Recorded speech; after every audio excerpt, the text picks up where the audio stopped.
When the program started, Tom Christopher was dean of the law school, and it was his idea, and he's the one, in many ways, is the most responsible for it.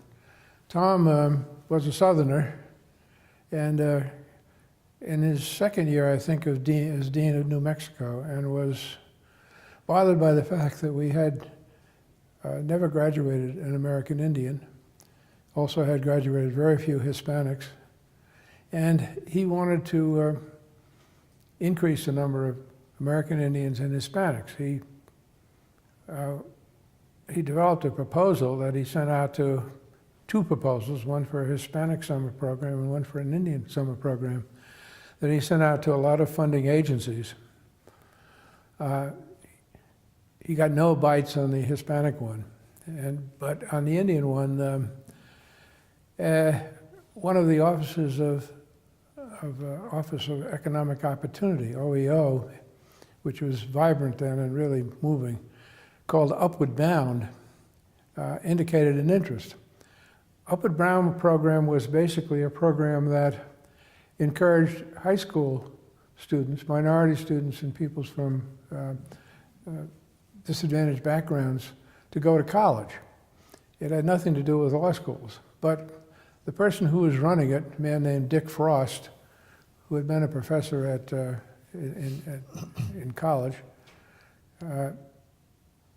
liked to try something different. He had a program for prisoners, and he thought this was interesting. So he indicated that he had an interest in it, and that's, in a sense, how it started. Dick Frost funded it, and we sort of got going. I was certainly not the appropriate person to run this program.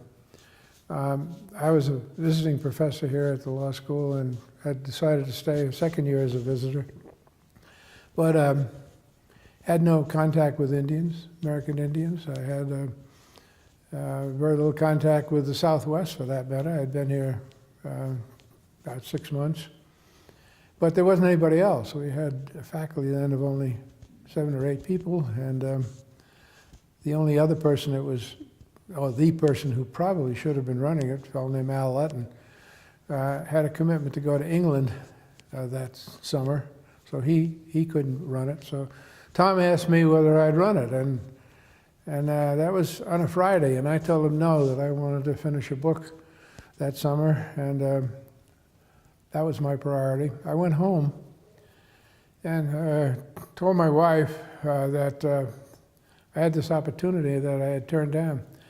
And she said, "You're a darn fool. That's ridiculous. You can always write a book.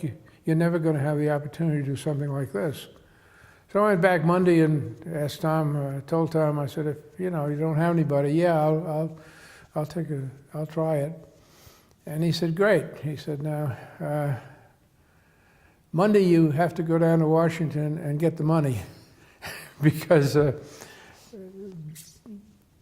Frost had indicated that he was interested in the program." So I went to Washington and got a terrible grilling by Frost himself and one of his administrative assistants, and both he and she asked me terrible questions.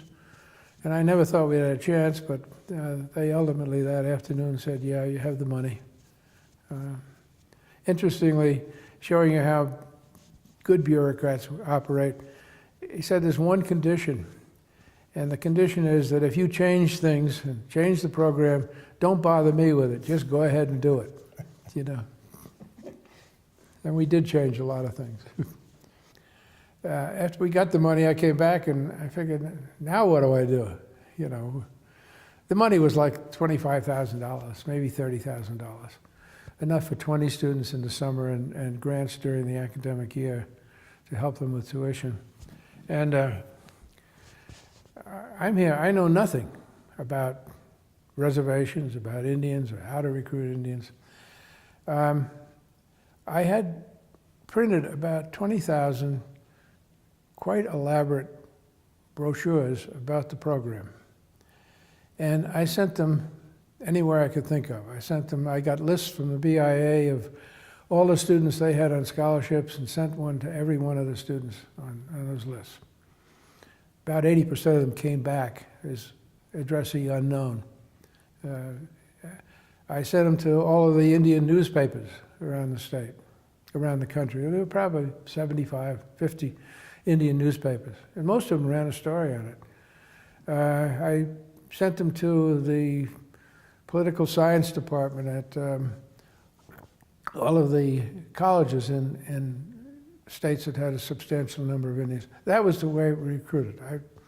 I went out on the Navajo reservation and talked to some people out there, and it was not very successful. We ended up, we had money for 20 students, and we ended up with, I think, 17.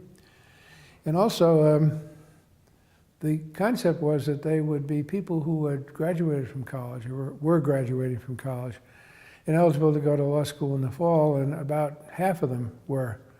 Others were in college. And we accepted them. And some of them a year or two later came to law school. So it was really not very successful recruiting effort. And we sort of limped along with the program with not too many students, and sort of not knowing what we were doing. And it was just a question of trying to do something that would show them what law school was like and what they liked, whether they liked it or not, and maybe help them the first couple of weeks of law school. I think the program makes them a little less afraid of starting. It makes them a little bit more confident. And in a sense, they're ahead of their classmates because they have briefcases and things of that nature. And for a couple months, maybe, I think that it helps them feel more comfortable where they are in the class.